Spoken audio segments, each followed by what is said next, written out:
श्री सद्गुरु महाराज की जय। अखंड मंडलाकारं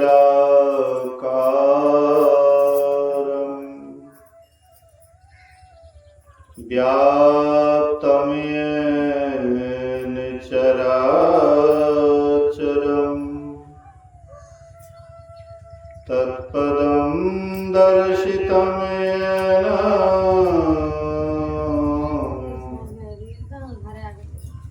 तस्मै श्री गुरुवे नमः।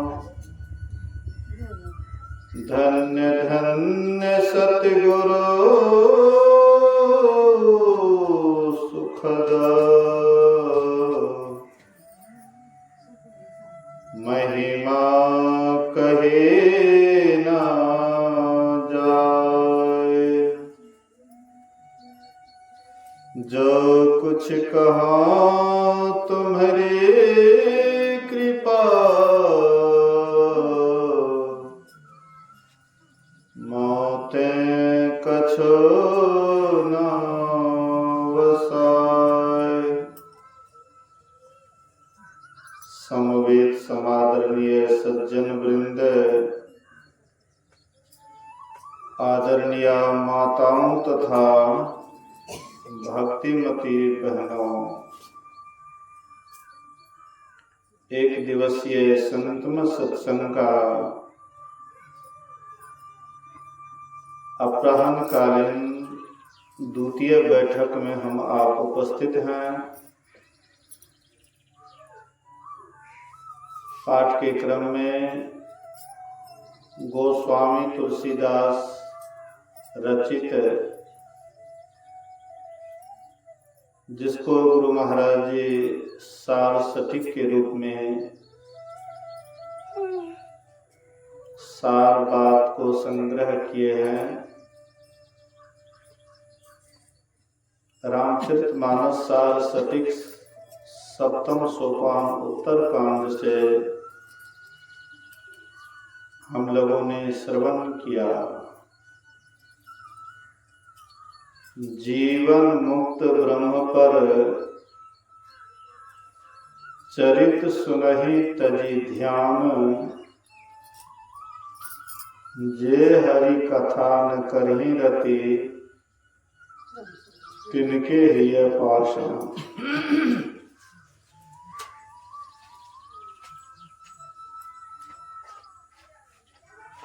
जीवन मुक्त ब्रह्म पर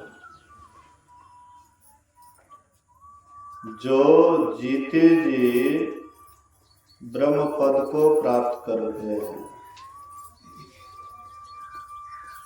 जो जीते जी मोक्ष प्राप्त कर लिए हैं, जो जीते जी परमात्मा को प्राप्त कर लिए हैं, जो जीते जी निर्वाण पा लिए हैं, जो जीते जी परमात्मा की प्राप्ति करके अब उसको पाने की कोई काम नहीं बचा है। कहते ऐसे संत महापुरुष भी समाधि को छोड़ करके, ध्यान को छोड़ करके सत्संग से प्रेम करते हैं।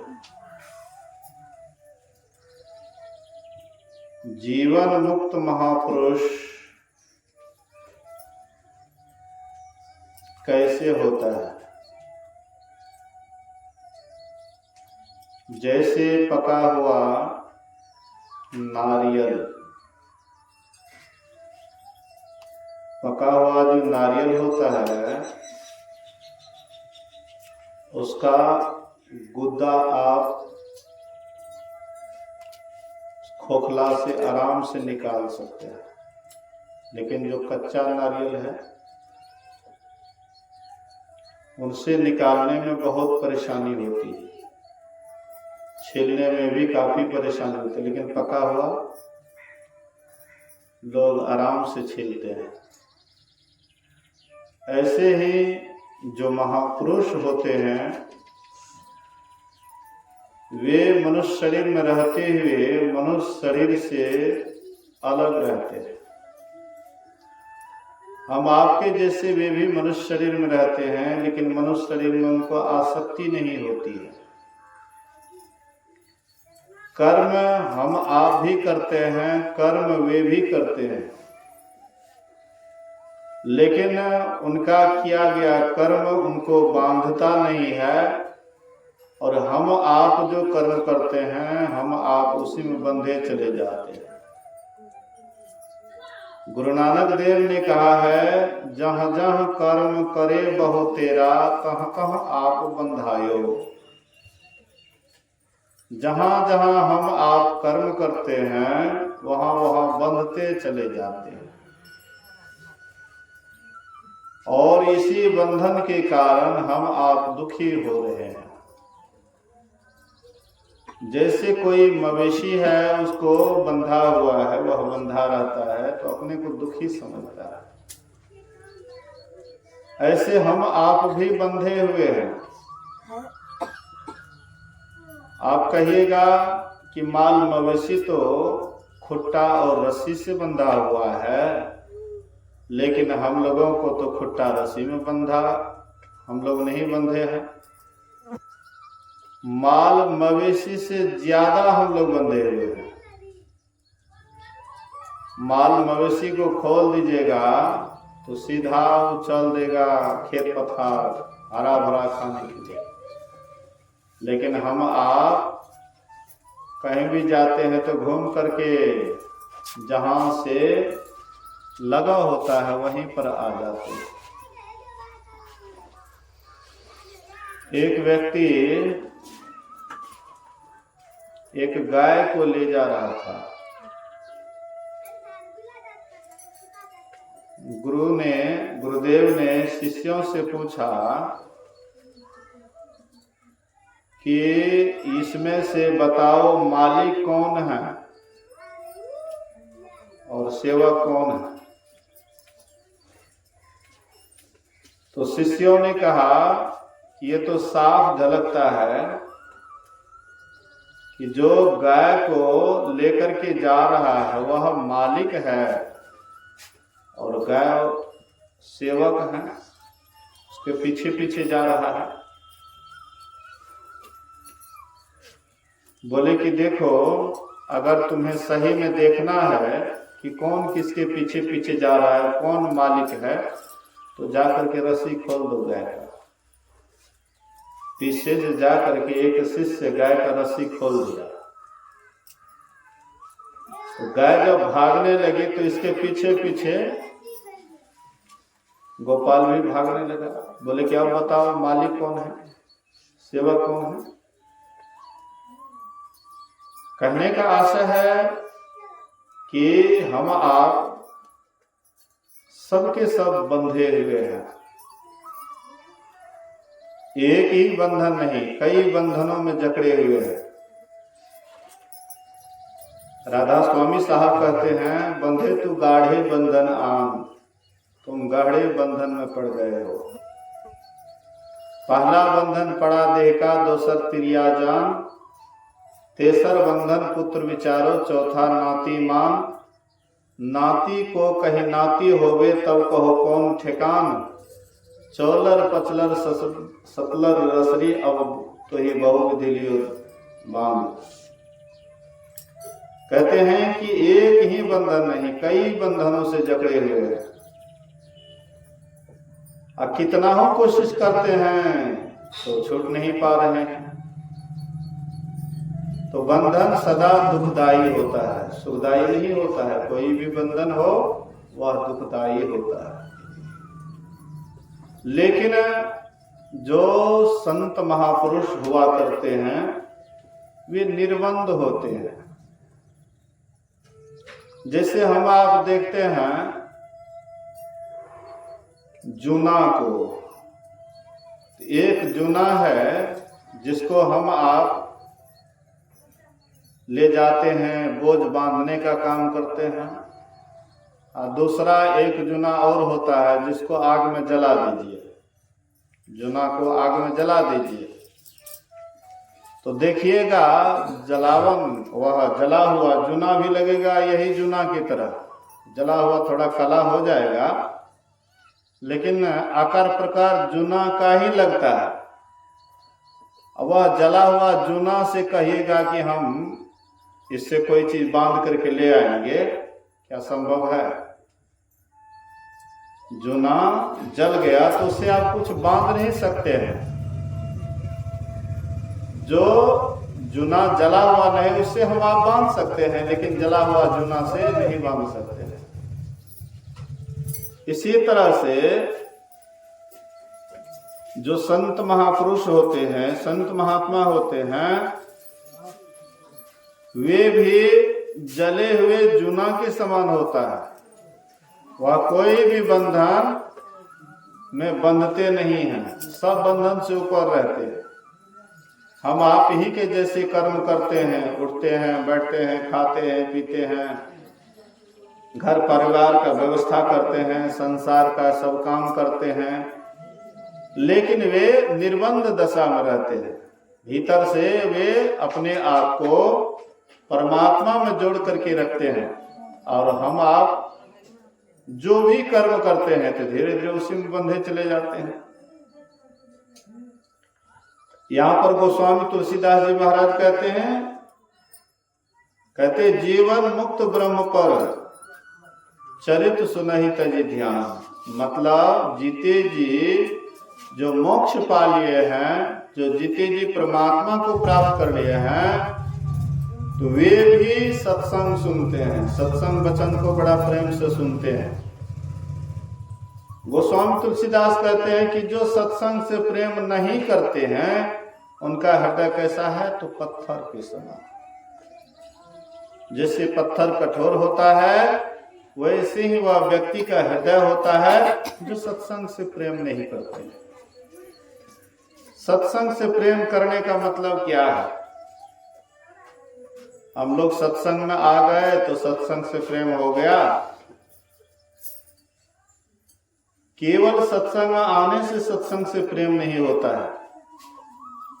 सत्संग से प्रेम उनको है जो बराबर सत्संग करते रहता है। जहां भी रहता है वो सत्संग के बिना नहीं रह पाता है। जैसे हम आप कहीं भी जाएंगे तो भोजन के बिना नहीं रह पाते हैं, कहीं भी जाते हैं तो भोजन करते ही हैं, बिना भोजन के हम आप नहीं रह पाते हैं। वैसे ही वह व्यक्ति जिनको सत्संग से प्रेम है उनको सत्संग के बिना नहीं रहा जाता है। ब्रह्मा जी 4 पुत्र को पैदा किए, सनक, सनंदन, सनातन और सनत कुमार। ये चारों भाई को जब पैदा किए, ये चारों भाई से बोले कि जाकर के पहले तपस्या करो, उसके बाद सृष्टि का काम करना। चारों भाई चले गए तपस्या करने के लिए, ध्यान करने के लिए। वर्षों ध्यान किए, तपस्या किए। उसके बाद जब वे आ रहे थे तो नारद बाबा से भेंट हो जाती है, सनकादि ऋषि को। तो नारद बाबा कहते हैं कि आप लोग तपस्या करने के बाद कहाँ जा रहे हैं? बोले कि ब्रह्मा जी के कथनानुसार हम लोग अब सृष्टि का काम करेंगे। बोले कि भाई तुम लोग इतना तपस्या किया, अब फिर बंधने की ओर जा रहा है। अरे सृष्टि का काम करोगे, बाल बच्चेदार होगे, फिर परमात्मा का भजन धीरे धीरे छूट जाएगा, उसी में उलझ जाओगे। इसीलिए सबसे न्यारा होकर के परमात्मा का ध्यान भजन सब दिन करते रहो, सत्संग करते रहो। तो ये चारों जब ब्रह्मा जी के पास गए, चारों प्रणाम करते हैं, तो ब्रह्मा जी कहते हैं कि अब तुम लोग जाओ सृष्टि का काम संभालो। वे चारों हाथ जोड़ लेते हैं कि अब हम लोगों से सृष्टि का काम नहीं होगा। तो ब्रह्मा जी थोड़ा गुस्साए भी, लेकिन बाद में इन्होंने अनुरोध किया कि हम लोगों को यही आशीर्वाद दीजिए कि हम लोग सब दिन 5 ही वर्ष के बालक बन करके रहें और सब दिन परमात्मा के ही भक्ति भजन में लगे रहें और पूरा संसार के लोगों को भी इस ओर ले जाएं, उनको सन्मार्ग बताएं। तो ब्रह्मा जी ने उनको आशीर्वाद दिया। तो वे चारों भाई जहां कहीं कोई नहीं मिलता था, एक भाई ऊपर बैठते थे, 3 भाई नीचे बैठते थे, एक भाई वक्ता हो जाता था, 3 भाई श्रोता हो जाते थे और आराम से जंगल हो पहाड़ हो जहां कहीं भी हो सत्संग करते रहते थे। तो जिनको सत्संग के बिना जो नहीं रह पाते हैं, कहते हैं कि उसी को सत्संग से प्रेम है। एगो कहावत है, एक दिन के भोज कौन, एक दिन के राज कौन। मतलब कभी कभार चले गए सत्संग में और उसके बाद अपना घर पर करते नहीं है। एक आध महीने कहीं सत्संग मिला, चले गए सत्संग में और उसके बाद नहीं करते हैं। तो ये सत्संग में प्रेम नहीं, इसको नहीं कहा गया है सत्संग में प्रेम। हम आप देखते हैं जिला वार्षिक सत्संग होता, अखिल भारतीय होता, उसमें काफी भीड़ होती है। तो क्या इतने लोग को सत्संग से प्रेम है? इतना जो भीड़ देखते हैं, सबके अंदर वह प्रेम है। अगर ऐसा प्रेम हो जाएगा सत्संग के प्रति, तब तो राम राज्य हो जाएगा। लेकिन लोग, बहुत आदमी वहां पर देखने के लिए जाता है, घूमने के लिए जाता है, और जिनको सत्संग से प्रेम है वे सत्संग में बैठ करके आराम से सुनते हैं। तो गोस्वामी तुलसीदास कहते हैं कि जिनको सत्संग से प्रेम नहीं है, उनका हृदय कैसा है? पत्थर के समान कठोर। फिर भगवान श्री राम एक बैठक किए, एक बैठक बुलाए, उसमें गुरुजन, पुरजन, भगिनीजन सबको बुलाया। उच्च वर्ण, नीच वर्ण, मध्यम वर्ग, जितने भी वर्ग के लोग थे सबको बुलाया। बच्चे, जवान, बूढ़े, सबको बुला करके भगवान श्री राम सभी प्रजाओं से उपदेश करते हैं। हालांकि हम आप पढ़ते होंगे, सुनते होंगे कि राम के राज्य में सभी प्रजा सुखी थी। दैहिक दैविक भौतिक तापा, राम राज काहू नहीं व्यापा। राम के राज्य में यह त्रिताप नहीं था। ये जो 3 ताप होता है, दैहिक दैविक भौतिकता, ये राम के राज्य में नहीं था। लेकिन ये भी आप हम नहीं कह सकते हैं कि राम के राज्य में त्रिताप नहीं था।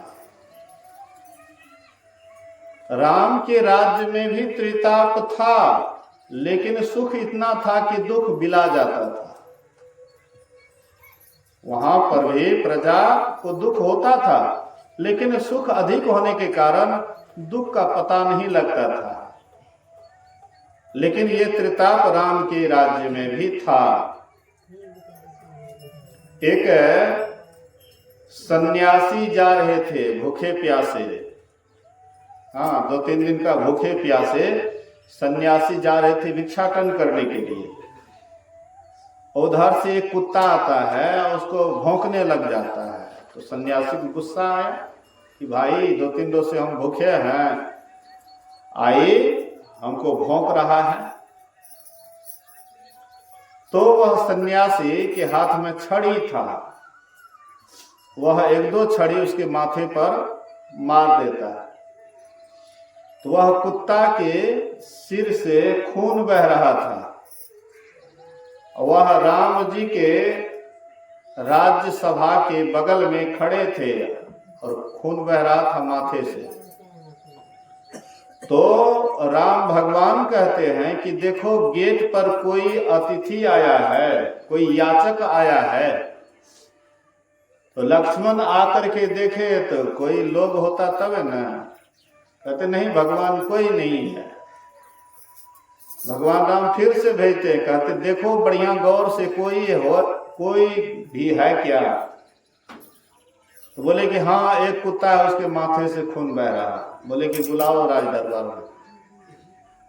तो वह कुत्ता को बुलाए राम भगवान अपने राज दरबार में, और कुत्ता से पूछते हैं कि तुम्हारा ये हाल किसने किया है?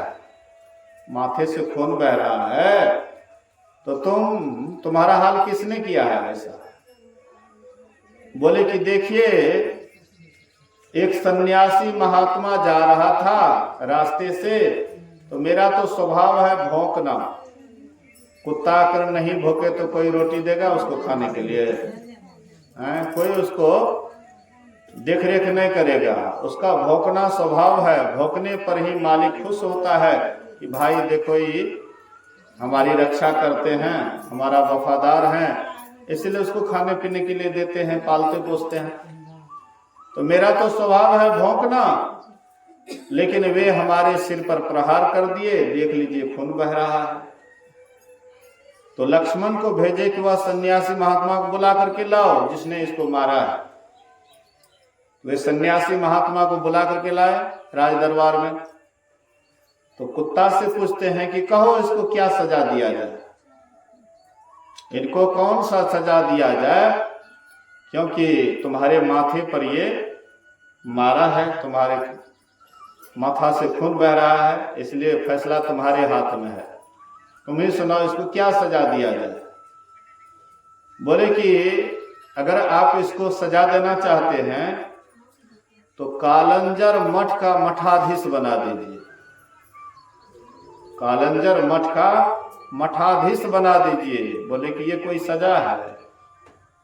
अरे ये तो महंत हो जाएगा तो और ने मतलब इसको प्रेफरेंस मिलेगा, हैं? ये तो सजा नहीं है। बोले कि महाराज मैं भी कालंजर मठ का मठाधीश था, और थोड़ी सी गलती के कारण मुझे कुत्ता वाला शरीर मिला। आई तो क्रोधी है, लोभी है, लालची है, इसको वहां का मठ का मठाधीश बना दीजिएगा तो कौन गर्त में जाएगा, कितना नीचे जाएगा, इसका कोई ठिकाना नहीं है। इसलिए महाराज इसको कालंजर मठ का मठाधीश बना दीजिए। कहने का आशय है, मतलब है कि राम के राज्य में भी प्रजा सुखी थी और दुखी भी थी। एक शूद्र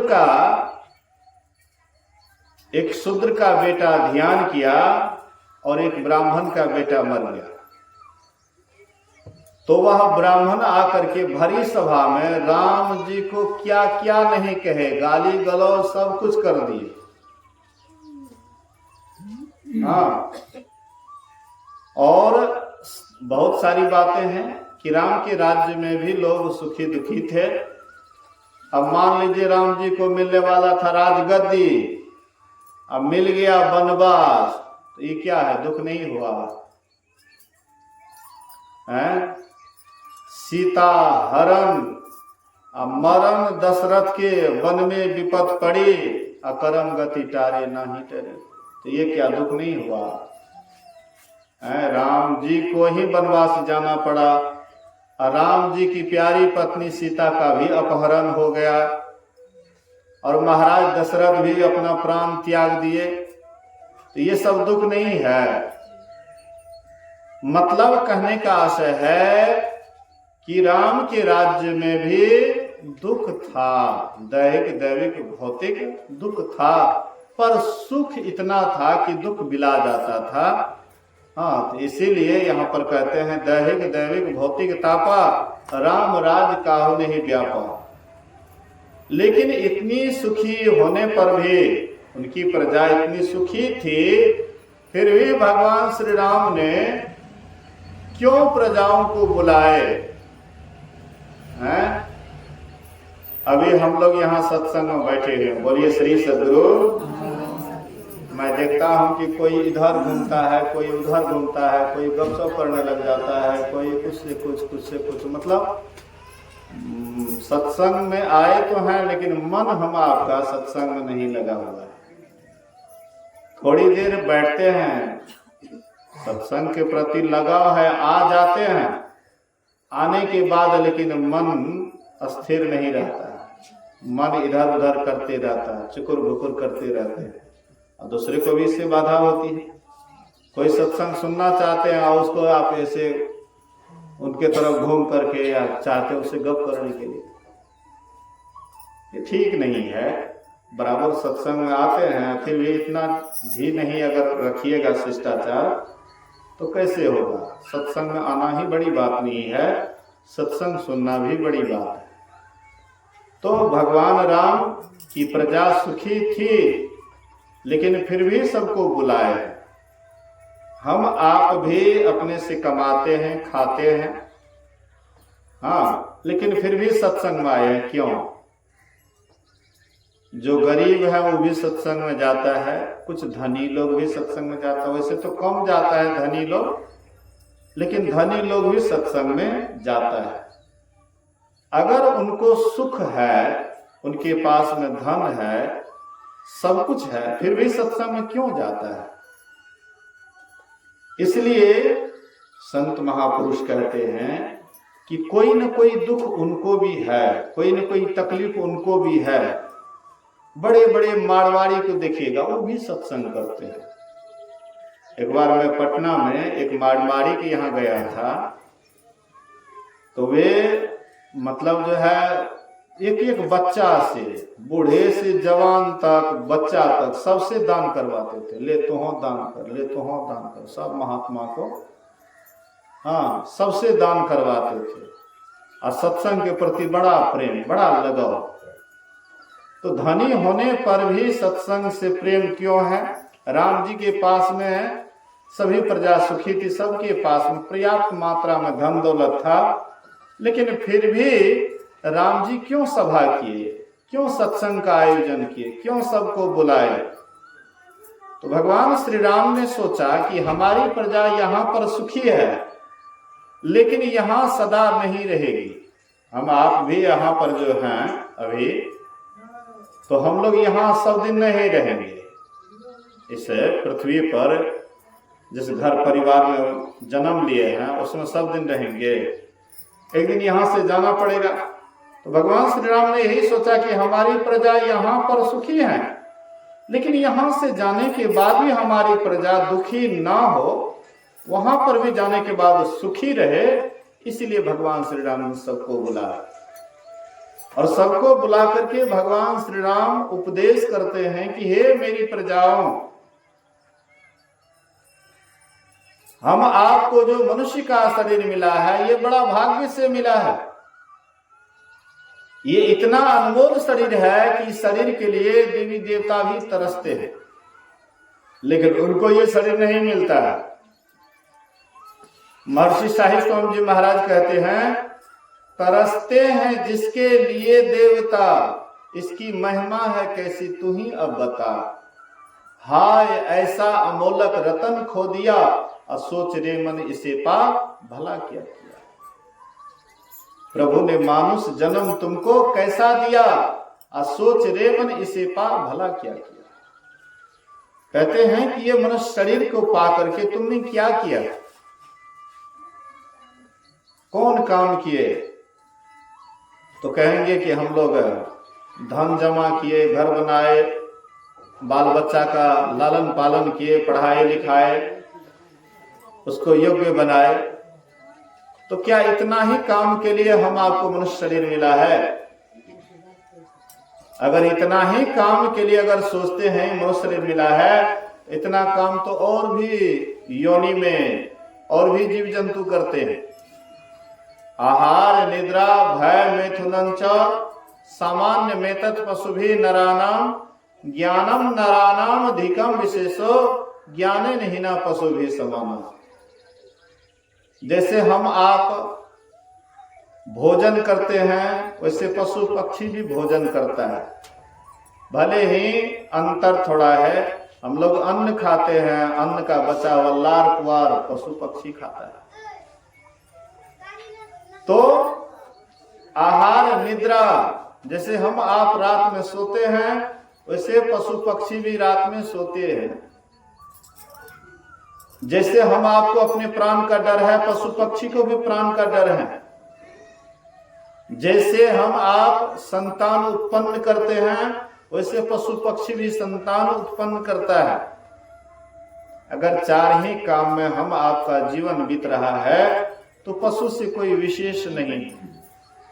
ज्ञाने नहीं ना पशु भी समाना, ज्ञान से हीन है, आत्मज्ञान की तरफ नहीं जा रहे हैं, साधना नहीं कर रहे हैं, ध्यान नहीं कर रहे हैं, सत्संग नहीं कर रहे हैं, तो हम में और पशु में कोई अंतर नहीं है। तो भगवान श्री राम सोचे कि हमारी प्रजा यहाँ सुखी है, लेकिन यहाँ से जाने के बाद भी सुखी रहे। जौ परलोक यहाँ सुख चाहो, सुनिमम वचन हृदय दृढ़ गाहो, सुलभ सुखद मार्गिया भाई, भगति मोर पुराण श्रुति गाई। कहते हे भाइयों, अगर यहाँ भी सुखी रहना चाहते हो, यहाँ से जाने के बाद भी सुखी रहना चाहते हो, तो कहते हैं मेरे वचनों को सुनो, अर्थात मेरी भक्ति करो। तो राम भगवान कहते हैं यहाँ भी सुखी रहना चाहते हो, यहाँ से जाने के बाद भी सुखी रहना चाहते हैं, तो मेरी भक्ति करो। तो हम आपको क्या चाहिए? भगवान श्री राम केवल अपनी प्रजा को ही उपदेश नहीं किए, या हम जितने भी हैं सब उन्हीं के प्रजा हैं। राम राजा सकल प्रजा, राम अभी भी राजा हैं। आप कहिएगा कि अब तो राम जी नहीं है, वो तो त्रेता युग में आए थे, वो तो चले गए, लेकिन राम जाते आते नहीं हैं, राम अभी भी हैं। राम ही राजा है, परमात्मा ही राजा है, हम सब उनके प्रजा हैं। तो राम जी सबको ये उपदेश कर रहे हैं, सबको यह बात बता रहे हैं। कहते हैं ये शरीर जो मिला है बड़ा भाग्य से मिला है, बहुत पुण्य हम आपका इकट्ठा हुआ, बहुत शुभ कर्म किए, बहुत अच्छे अच्छे कर्म किए, तब ये परमात्मा हम आपको अकारण दया करके ये मनुष्य का शरीर दिए। हम आप 84 में भ्रमण कर रहे थे, सांप बिल्ली, कीड़े मकोड़े बहुत योनियों में घूम रहे थे। जैसे गाड़ी का पहिया होता है, जैसे गोलाकार घूमते रहता है, ऐसे हम आप भी 84 लाख योनियों में घूम रहे थे, एक एक योनियों में चक्कर लगा रहे थे। तो परमात्मा को दया आई, यह जीव बड़ा कष्ट पा रहा है, 84 लाख योनियों में बहुत दुख पा रहा है, जन्म मरण के कष्ट को बहुत सह रहा है, क्यों नहीं इनको एक मौका दिया जाए, एक अवसर दिया जाए। मनुष्य शरीर क्या है? एक मौका है, एक अवसर है। तो हम आपको ये मनुष्य का शरीर दिए, ये मनुष्य शरीर में आकर के अगर हम आप साधनों के धाम और मोक्ष को नहीं अगर संभाले तो फिर क्या होगा? तो सो परत्र दुख पावई, सिर धुन धुनि पछताए, काल ही कर्म ही ईश्वर ही मिथ्या दोष लगा। फिर परमात्मा क्या करेंगे? अनमोल शरीर छीन लेंगे और फिर 84 लाख योनियों में भेज देंगे। एक राजा साहब एक गरीब दरिद्र आदमी को देख करके, ठंड का मौसम था, थर थर कांप रहा था, राजा को दया आ जाती है। तो राजा साहब क्या किए? अनमोल चादर, जो बड़ा कीमती चादर था, वह चादर उस गरीब आदमी को दे दिए, दरिद्र आदमी को दे दिए। और कुछ महीनों के बाद राजा साहब जब राज्य घूमने के लिए गए तो देखे कि वो नाक साफ कर रहा है, पूरे गंदा कर दिया। तो राजा सोचे कि ये इसके योग्य नहीं है, हमने इसको अनमोल चादर दिया, लेकिन ये चादर को ठीक से नहीं रख पाया, गंदा कर दिया, चादर छीन लिए। बोले कि तुम इसके योग्य नहीं हो, हमने तुम्हें ये अनमोल चादर दिया, लेकिन ये चादर का तुम वैल्यू नहीं दिया, इसलिए इनके योग्य नहीं हो, चादर ले ली। तो ऐसे ही हम आपको ये मनुष्य का शरीर, अनमोल शरीर दिया है, और ये अनमोल शरीर को अगर हम वैल्यू नहीं देंगे, इसका कोई कीमत नहीं देंगे, परमात्मा क्या करेंगे कि इनको हम इतना अनमोल शरीर दिए, लेकिन ये इनसे कोई काम नहीं किया ऐसा जो करने के लिए करना चाहिए। तो मनुष्य शरीर से क्या काम करना चाहिए? मनुष्य शरीर से वह काम करना चाहिए जो काम देव शरीर से नहीं हो पाता। देव शरीर से कौन काम नहीं हो पाता? साधन धाम मोक्ष कर द्वारा अपाई न जही परलोक सवारा। ये शरीर साधनों का धाम है और इसी शरीर में मोक्ष का दरवाजा है। अन्य शरीर में मोक्ष का दरवाजा नहीं है। देवता वाला शरीर में भी मोक्ष का दरवाजा नहीं है।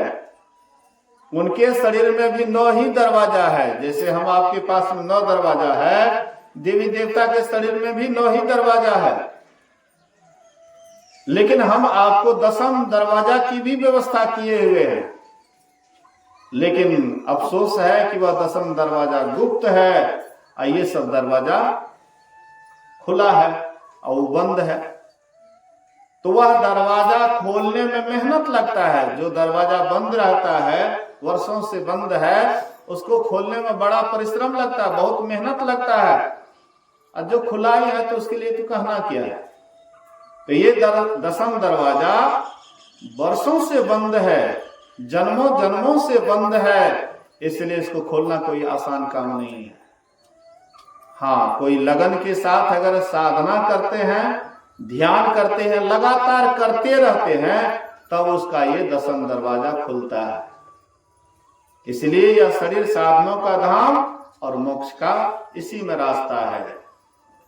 ये शरीर को पाकर के जिसने परलोक को नहीं सुधारा, तो सो परत दुख पावई, सिर धुन धुनी पछताए, काल ही कर्म ही ईश्वर ही मिथ्या दोष लगाए। एक महाभारत की कथा है। एक मुद्गल ऋषि था। मुद्गल ऋषि जो शिलोच्छ वृत्ति से अपना जीवन यापन कर रहा था। शिलोच्छ वृत्ति उसको कहते हैं जब किसान खेत से अन्न लेकर के आ जाता है, अन्न उठा करके ले आता है, और वहां पर जो कुछ दाना गिर जाता है तो उनको इकट्ठा करते थे। गिरे हुए दाना वह मुद्गल ऋषि इकट्ठा करते थे और वही लेकर के जाते थे घर पर। 15 दिन पर एक दिन इकट्ठा करके और उसको कूट छांट करके चावल बनाते थे और तब उसके यहाँ भोजन होता था। 15 दिन में एक दिन ही उनके यहाँ भोजन बनता था और सबके सब 15 दिन में एक ही दिन भोजन करते थे, पूरे परिवार के लोग। एक बार की बात है, जब भोजन तैयार हो गया, भोजन बन करके तैयार हो गया, तो उधर से दुर्वासा ऋषि आ गए। दुर्वासा ऋषि आ गए और कहते हैं कि हमें भूख लगी है, भोजन कराओ। भूख लगी है, भोजन कराओ। तो मुद्गल ऋषि अपना हिस्सा का भोजन उनको करा दिए। जो भी भोजन इनके हिस्से का था, थाली में परोसा हुआ, उनको करा दिए। मुद्गल ऋषि दुर्वासा ऋषि कहते हैं कि पेट नहीं भरा, और खिलाओ।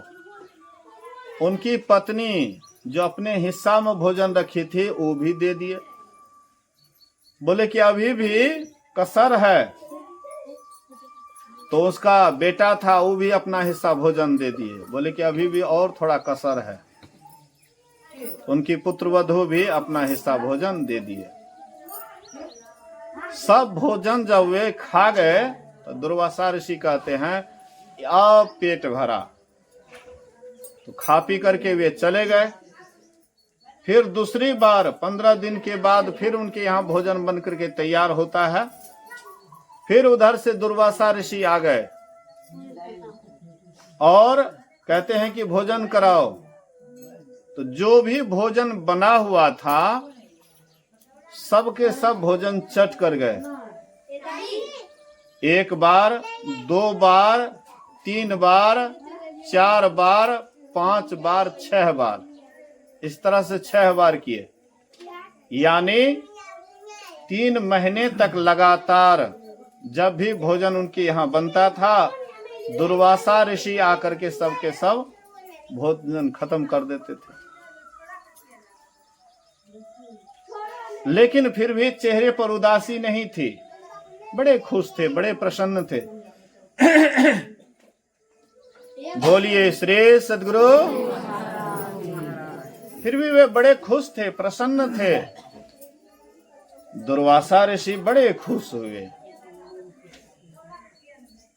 बहुत खुश हुए। मान लीजिए भोजन सब करा भी दिए और उसके बाद भी उदासी नहीं आया। 3 महीने तक भूखे हैं, अब फिर भी उदासी नहीं है चेहरा पर, बड़े खुश हुए। तो कहते हैं कि वरदान मांगो, मैं तुम्हारी सेवा से बहुत खुश हूं, इसलिए वरदान मांगो। मुद्गल ऋषि कहते हैं जो आपकी इच्छा हो वही दे दीजिए। हाँ, अपनी तरफ से कोई मांग नहीं है, आपकी जो इच्छा हो वही दे दीजिए। तो दुर्वासा ऋषि अपने योग बल से स्वर्ग से विमान मंगाए। देवदूत विमान लेकर के आता है और कहता है कि चलिए चलिए स्वर्ग के तरफ। मुद्गल ऋषि सोचते हैं कि कहीं जाने से पहले उस जगह के संबंध में बढ़िया से ठोक बजा लेना चाहिए, हड़बड़ा करके कहीं चले नहीं जाना चाहिए। पहले वो उसके संबंध में विचार करना चाहिए, ठोक बजा लेना चाहिए, उसके बाद जाना चाहिए। तो वे देवदूत से कहते हैं कि देखो भाई, तुम्हारे स्वर्ग में क्या क्या लाभ है और क्या क्या हानि है, थोड़ा हमको इसको बढ़िया से बताओ। तुम्हारे स्वर्ग में क्या क्या लाभ है और क्या क्या हानि है।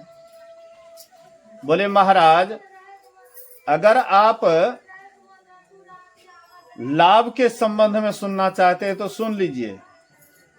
यहां पर कोई पृथ्वी पर कोई मेहनत करता है, तब उसके हाथ में 2 पैसा होता है, तब वे कहीं जाकर के बढ़िया भोजन करता है। नहीं, संसार में हम आप देखते हैं कोई आदमी के पास में धन है तो मेहनत किया है, मेहनत करके कमाया है तो बढ़िया खा रहा है। और किसी के पास धन नहीं है तो उतना मेहनत नहीं किया है, अपने आप को जोखिम में नहीं डाला है, इसीलिए उनके पास में धन की कमी है। तो यहाँ पर जो मेहनत करते हैं उनके पास में धन होता है, वही खाता पीता है बढ़िया से। और जो कमाता खाता बढ़िया से नहीं है तो वो क्या खाएंगे। तो यहाँ पर इस तरह की बात है। लेकिन वहां स्वर्ग में जाने के बाद, स्वर्ग में जब हम आप जाते हैं तो वहां पर पुण्य की पूंजी होनी चाहिए। जो जितना पुण्यात्मा है, जैसे यहाँ पर जितना जिनके पास में धन है उतना ऐश आराम करता है, इसी तरह से स्वर्ग में भी जिनके पास में जितना पुण्य की पूंजी है, तपस्या की पूंजी है, वे उतना दिन तक स्वर्ग में रहते हैं, उनके लिए सारी व्यवस्था होती है। राजा श्वेत गए थे ब्रह्मलोक। बोलिए श्री सद्गुरु। राजा श्वेत गए थे ब्रह्मलोक। अब ब्रह्मलोक जब गए तो वहां पर लोगों को भूख प्यास नहीं लगता है, लेकिन वहां पर भी राजा श्वेत को भूख प्यास सता रहा था, बहुत भूख प्यास सता रहा था। तो ब्रह्मा जी से कहा कि मैंने सुना है कि ब्रह्मलोक में लोगों को भूख प्यास नहीं लगती है, लेकिन हमको भूख प्यास क्यों लगती है।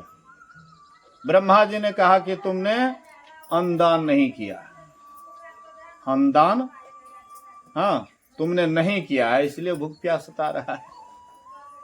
तो दान तो बहुत आदमी बहुत तरह से करते हैं, द्रव्य दान करते हैं, वस्त्र दान करते हैं, अन्न दान करते हैं। तुमने अन्न दान नहीं किया है, इसीलिए तुम्हें भूख लग रही है। तो बोले महाराज, तब इसके लिए क्या करना पड़ेगा। भूख लगती है तो उसका उपाय हम लोग करते हैं ना। कहते महाराज इसके लिए क्या उपाय है। बोले कि यहाँ ब्रह्मलोक में खाने पीने का कोई उपाय नहीं है। बोलिए श्री सद्गुरु। ब्रह्मलोक में खाने पीने का कोई व्यवस्था नहीं है। बोले कि तब क्या करेंगे। बोले कि तुम्हारा जो शरीर है अमुक सरोवर में सुरक्षित पड़ा हुआ है, हाँ, और वो जल्दी सड़ेगा गलेगा नहीं, ये मेरा वरदान है।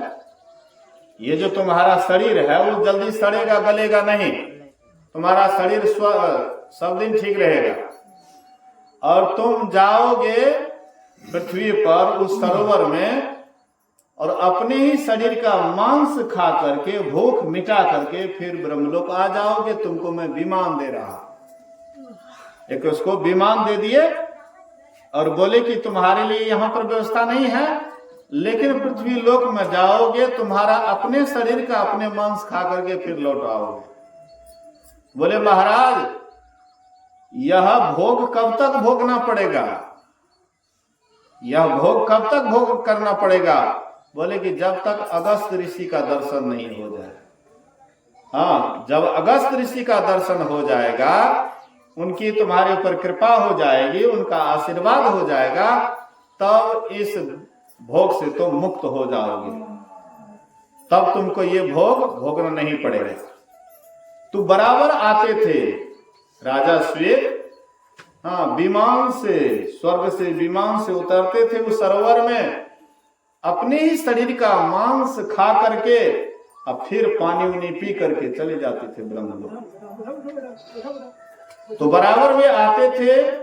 एक दिन अगस्त ऋषि आए और देखे कि इसका शरीर लगता है देवता की तरफ, दिव्य शरीर लग रहा है, उस पर भी विमान से आया है, इतना निकृष्ट घृणित काम कर रहा है, छी छी छी छी, देखो ये मांस खा रहा है। उसके पास गए, बोले कि भाई तुम कौन हो, तुम्हारा शरीर तो देवता की तरह लगता है, दिव्य, तुम विमान से उतरे हो, ये घृणित काम करते हो। बोले कि महाराज मैं राजा श्वेत हूं। बोले कि आप कौन हैं? बोले कि मैं अगस्त हूं। बोले महाराज ऐसी ऐसी बातें हैं, ब्रह्मा जी ने हमें कहा कि तुम इस तरह से जाओगे, आज जब तुमको अगस्त ऋषि का दर्शन हो जाएगा तब तुम इस भोग से मुक्त हो जाओगे। अगस्त ऋषि ने कहा कि मैं तुम्हें आशीर्वाद देता हूं, आज दिन से तुमको ये भोग नहीं भोगना पड़ेगा। तो हम आपके पास में जितनी पुण्य की पूंजी होती है उतना दिन तक हम आप स्वर्ग में निवास करते हैं, और जब पुण्य का छीन हो जाता है तब एको पल देर नहीं लगता वहां से नीचे उतारने में। इन्हें सोचेगा कि फलना बाबू है तो थोड़ा सा 2-4 दिन और इसको रख ले मेहमानी नहीं, स्वर्ग में सोचेगा कि मेहमानी और 2-4 रोज रह जाए। जैसे आपका पुण्य छीन हुआ वहां से गलहत्था दे करके तुरंत आपको उतार देंगे, एको पल का देर नहीं। बोले कि ऐसी ऐसी बात है, जो स्वर्ग जाता है उनके लिए मन चाहा इच्छा का फल मिलता है। जो मन में इच्छा होती है वह चीज उसको मिल जाता है, खाने की इच्छा हुई तुरंत उनको मिल जाता है। तो ये सब सारे लाभ है। तो बोले महाराज हानि बताइए, स्वर्ग में हानि भी है? बोले हानि भी है। तो जैसे यहाँ एक दूसरे से लोग जलते हैं, देख पड़ोसी जेर मर एक दूसरे को देख करके जलते हैं। पड़ोसिया के देख के हे ककरो संबंध कह दे, हे पड़ोसी फला आदमी बड़ा बढ़िया, साफे खत्म छे। आय तक कोई पड़ोसी का अच्छा नहीं कहते। हाँ, कोई पड़ोसी का अच्छा नहीं कहते। बहुत आपस में जलन होता है, धनी गरीब से जलते हैं और गरीब धनी से जलता है, एक दूसरे से जलते रहता है। सबको दिन रात विकार भी सताते रहता है, काम क्रोध आदि विकार दिन रात सताते रहता है। तो कहते जैसे यहाँ पर लोगों के अंदर में काम क्रोधादिक विकार सताता है, वैसे वहां पर भी स्वर्ग में भी जाने के बाद वहां पर भी काम क्रोधादिक विकार सताते रहता है। वहां पर भी ऊंचे वाला नीचे वाले से जलते हैं और नीचे वाला ऊपर वाले से जलते हैं। जो ऊंचा कुर्सी पर बैठा रहता है तो नीचे वाले उनसे जलते हैं और नीचे वाला ऊपर वाला से जलते हैं। तो कहते हैं कि इधर वहां पर भी ये सब ईर्ष्या द्वेष होते रहता है, स्वर्ग में भी ये ईर्ष्या द्वेष खत्म नहीं होता है। तो दुर्वासा ऋषि के पैर को पकड़ लिए कौन? मुद्गल ऋषि, और कहते महाराज आप तो हमको वहां भेजते हैं जहां पर सुख दुख लगा ही रहता है, हानि लाभ लगा ही रहता है, तो वहां पर महाराज आप हमको भेज रहे हैं। अरे हमको वहां भेजिए जहां पर न सुख होता है न दुख होता है, कभी हानि नहीं होती है, लाभ ही लाभ होता है, जहां जाने से परम कल्याण हो जाता है। महाराज हम वहां जाना चाहते हैं। तो दुर्वासा ऋषि कहते हैं इसके लिए अंतर साधना करना पड़ेगा, ध्यान साधना करना पड़ेगा, अपने भीतर में जाना पड़ेगा, अपने आप का पहचान करना पड़ेगा, अपने मालिक का पहचान करना पड़ेगा, फिर तुम वहां चले जाओगे जहां से जाने के बाद लौटता नहीं है। सबरी कहां गई? सबरी वहां गई जहां जाने के बाद फिर लौटता नहीं है, और जहां जाने के बाद लौटता है उसको स्वर्ग कहते हैं, और जहां जाने के बाद लौटता नहीं है वही है मोक्ष, उसी को मुक्ति कहते हैं। कही कथा सकल बिलो की हरि मुख, हृदय पद पंकज धरे, तजि जोग पावक देह हरि पद, लीन भय जहाँ नहीं फिरे। नर विविध कर्म अधर्म बहुमत, शोक प्रद सब त्याग हूँ, विश्वास करी कह दास तुलसी, राम पद अनुराग हूँ। सभी कथाओं को कह, श्री राम का मुख देख। वह सबरी हरि के योग में लीन होकर के हरि के उस धाम में चली गई जहां से कोई लौटता नहीं है। रामचरितमानस को पढ़िएगा तो भगवान श्री राम जब वनवास में थे तो एक सर्वभंग ऋषि थे। सर्वभंग ऋषि भगवान राम के सामने में चिता रचे, चिता का निर्माण किए, और सर्वभंग ऋषि उस पर बैठे, राम के सामने में जल करके स्वर्ग गए। कौन? सर्वभंग ऋषि। लेकिन सबरी के संबंध में कहीं नहीं लिखा हुआ है कि सबरी भी चिता रच करके या उस पर बैठी या उसमें जल करके तब वह स्वर्ग गई, कहीं नहीं लिखा। योग अग्नि में सबरी अपना शरीर छोड़ी। योग अग्नि क्या है? योग अग्नि क्या है? योग अग्नि बाहर नहीं है, बाहर में वह योग अग्नि नहीं है, बाहर में अग्नि है, लेकिन योग अग्नि भीतर में है। वह योग के द्वारा अग्नि प्रकट होता है, वह योग के द्वारा प्रकाश प्रकट होता है, वह योग के द्वारा शब्द प्रकट होता है। तब बिंदु ध्यान विधि, नाद ध्यान विधि, सरल सरल जग में परचारी, सब संतन की बड़ी बलिहारी। तो वह योग अग्नि भीतर में प्रकट होता है, भीतर में वह जलता है। लेकिन उधर जाएंगे तब ना। हम बाहर में खोजते हैं, बाहर में टटोलते हैं, तो बाहर में क्या मिलेगा? बाहर भरमी हो नहीं प्रभु पई हो, अभी अंतर धसु हो। गुरु महाराज कहते हैं बाहर भरमोगे परमात्मा नहीं मिलेगा। हमारे शरीर के भीतर में ही परमात्मा है। अच्छा बोलिए, तो इतना मेहनत से जो अपना घर बनाते हैं, तो हम लोग अपना घर में रहते हैं अब कहीं मेहमानी जाते हैं तो घर पर याद रहता है ना कि घरों चलना है, हम अपना इतना मेहनत से घर बनाए हैं, तो यहाँ पर ज्यादा दिन नहीं रहेंगे, हमको घर जाना है। तो जैसे हम आप घर बनाते हैं तो घर के प्रति हम आपका मोह बहुत लगाव रहता है। इसी तरह से परमात्मा भी घर बनाए। हम लोग ये बनाए हैं घर, ये 3.5 हाथ का हम लोगों का बना हुआ है।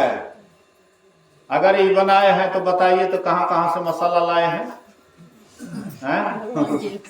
कौन कौन जगह से मसाला लाए हैं? कहते हे रे हमें तो तोरा जन्म लियो रे, हमें तोरा जन्म लियो, तो कत से लाभ और मसाला कंटा बता देता हम लाभे कोनो से। बोलिए श्री सदगुरु। थोड़ा मतलब थोड़ा गौर से देखिए थोड़ा। तो ये घर मकान ये जो 3.5 हाथ का है हम आपका बनाया हुआ नहीं है। कौन बनाया है? तो परमात्मा। तो परमात्मा जो ये सुंदर शरीर बनाया है वो भी 1-2 दिन की बात नहीं है। 1-2 दिन में शरीर नहीं बन गया। 9-10 मास बुनन को लागे ठोक ठोक के बिनी चदरिया झीनी रे झीनी। जैसे कुम्हार को देखिएगा मूर्ति बनाता है तो मिट्टी को काट काट करके ठोक ठोक करके मुंगड़ा रखता है, उससे मार मार करके एकदम उसका कचरा उचरा सब निकाल देता है। कोड़ कोड़ करके जितना भी कचरा उचरा है सबको निकाल करके पूरा बढ़िया से मिट्टी को सान बांट करके और तब सुंदर मूर्ति बनाता है। ऐसे ही परमात्मा हम आपको भी 9-10 महीना ठोक ठाक करके एकदम नाक पर नाक जकर नाक जते छे सबके नाक ओते छे। ककरो किया ने पीछा में दे देलकै।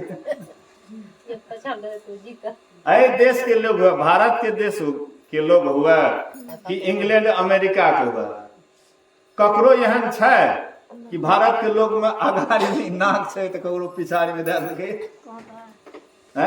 तो कलाकार कते सुंदर छै आ एक दोसर से कुछ न कुछ अंतर छै। जौवा भी छै तो ओकरो शरीर में कुछ न कुछ अंतर छै।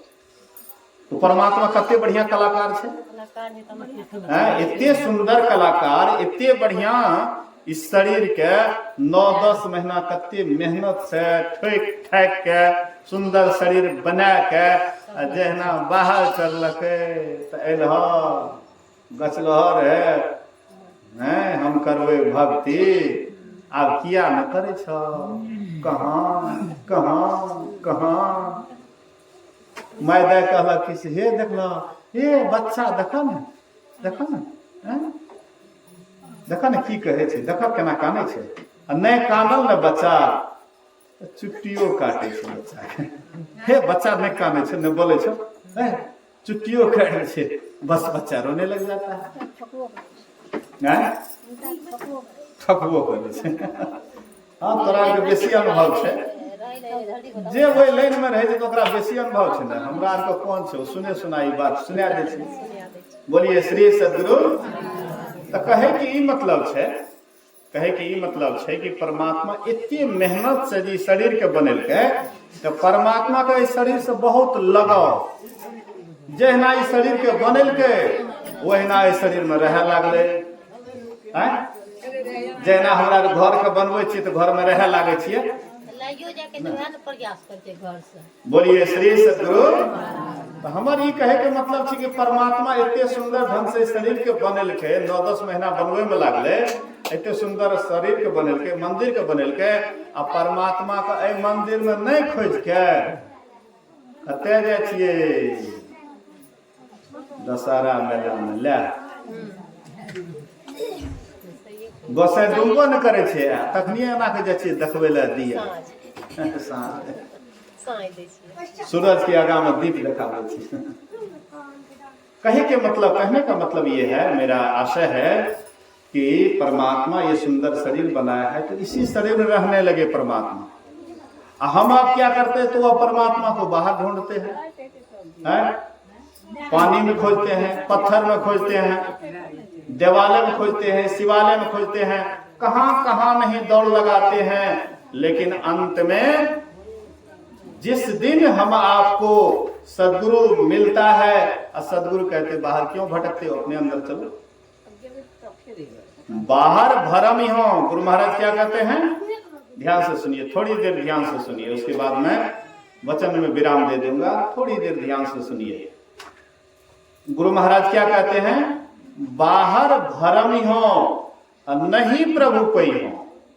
मतलब बाहर कहीं भी तुम भरम जाओगे, हरिद्वार चले जाओ, ऋषिकेश चले जाओ, बद्री नारायण चले जाओ, उत्तर काशी चले जाओ, गौमुख धाम चले जाओ, गंगोत्री चले जाओ, जमुनोत्री चले जाओ, कहीं भी चले जाओ तो बाहर में कभी भी तुमको परमात्मा नहीं मिलेगा। जिसको भी मिला है परमात्मा, जिसको भी मिला है अपने भीतरे में। अच्छा बोलिए, तो हम लोग इस शरीर में बाहर में है कि अंदर में है? इस शरीर के अंदर में है कि बाहर में है? ए पुरनका कहानी को कह रहे कि बोलिए श्री सदगुरु, पुरनका बूढ़ बुजुर्ग सब कहानी कह रहे कि एक आदमी प्यासल रहे, बहुत प्यास लागल रहे, लेकिन प्यासले में नींद आ गए, सुत गए। वो हंसा जे प्यासल रहे से हंसा की करलकै तो रात में जे छै घड़ा में पानी राखल रहे, आ घड़ा में पानी राखल रहे तो ढक्कन हटाल रहे, तो हंसा गेले या घड़ा में पानी पिया लागले, ओने से कोई पर घड़ा ऊपर ढक्कन दे देलकै, बस वो हंसा वही में रह गेले। आब दिन भेले तो ओकरा जगाबो हे वाला जागबे न करे, हाँ जागबे न करे, मतलब मर गेले। एक आदमी की करलकै तो वो ढक्कन के हटेलकै ने, वो हंसा फिर शरीर में आबि गेलै, जीवित भए गेलै। बोलिए श्री सदगुरु। अच्छा, एहि बात पर कते आदमी के विश्वास से हाथ उठावल जाए?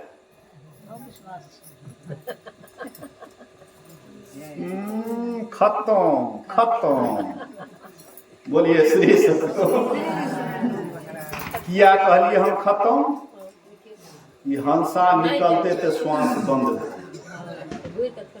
फिर घूर के, ये कोनो साधारण बात नहीं छै, घूम के रहते। हंसा प्यासल छै तो पानी पिए ले नहीं देते, अहाँ जागबे उठबे तब जेबे पानी पिए ले, अहाँ पानी पीबे तब हंसा के लागते। लेकिन हंसा एहन नहीं छै कि जाके कतौ पानी पी ले। अच्छा, भूत प्रेत अपना सब पानी पिए छै, अपना सब पानी पिए छै। भूत प्रेत के भी भूख लागे छै, ओकरो प्यास लागे छै, लेकिन भूत प्रेत के जब बहुत प्यास लागे छै तो की करे छै? जे बढ़िया से पानी नहीं लेलक, जना तेना जहने तहने चल गेल बाहर भीतर, गंदा शरीर, मतलब अपवित्र शरीर रहे छै। भूत प्रेत खोजैत रहे छै वहन शरीर ककर छै, ई बस बिटा लो पानी नहीं लाके देलो, गंदे आ गेलो, एकरे देह पर चढ़ो ओकरे देह पर चढ़ के हाँ पानी पियावा हमरा, नहीं हम फलनी छी, हम पानी हमरा पानी पिलावा, बस होने से नहीं। हमें जो कहे छै मतलब हंसी छिए, लेकिन एहिमे रहस्य छिपल छै। कोनो बात हम हंसते हंसते कहे छिए ना, मतलब बेकार बात नहीं कहे छी, ओहिमे रहस्य छिपल छै। तो ओहिमे की कहे छै, तो जेहना आवे छै ओकरा लोटा के लोटा पानी पिलावे छै, आ कनिए देर के बाद जब वो भूत उतर जाए छै, भूत जब हट जाए छै, ओकर बाद वो कहलक कि से हे हमरा पानी पिलावा, हमरा प्यास लागल। मगर अखनी जे तू लोटा के लोटा पानी पिला तो फिर कहलकै ना हम कहाँ पिलिए, हम कहाँ पिलिए, हमें तो नहीं पानी पिलिए। तो देखिए, तो ओकरा मतलब वो नहीं पिलके, अगर मतलब भूत ओकरा देह पर आबि के भूत वो पानी पिलके। बहुत आदमी खाए छे, हाँ कते आदमी मतलब 50 वाला जे सिस्टम जाने छे, जे 85 वाला अथी जाने छे, तो वो जे छे से दिया जो लागे छे तो ओकरा कतनो दे दे छे खाय ले, और सबटा खेने जाए छे, तो ओकरा पेट में नहीं जाए छे। जे 50 वाला अथी जाने छे, ओकरा पेट में नहीं जाए छे, वो खाए छे, लोग देखे छे खा रहल छे, पेटे में डाल रहल छे, लेकिन कहीं और जगह वो जमा भए रहल छे। ई सब बहुत अलग के बात छे। तो कहे के मतलब ई छे हमर कि परमात्मा ए शरीर के अंदर में छे, आ हमरो यारो छे शरीर के अंदरे में, हमरो यारो शरीर के अंदरे में, और परमात्मा अंदरे में, तो दोनों एके जगह छे। आ जब बाहर में खोजे लगबे तो मिलते कहियो, दोनों एके जगह छे।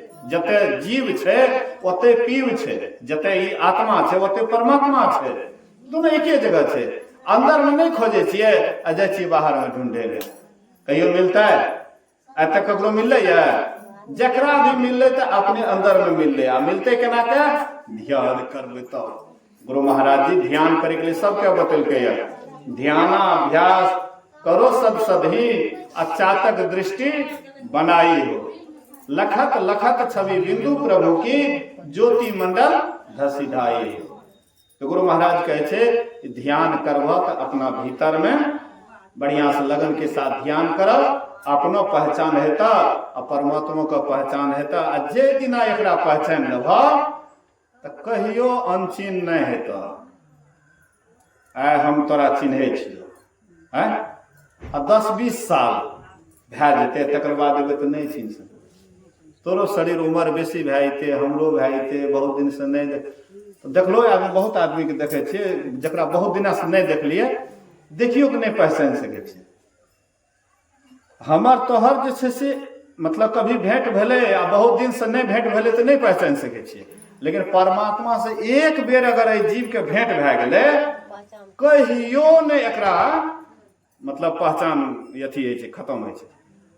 एक बेर दर्शन भए गेलै तो कहियो ओकरा से अलग नहीं होइ छै। एक बेर ओकर गोद में चलि गेलै, कहियो ओकरा गोद से नहीं उतरै छै।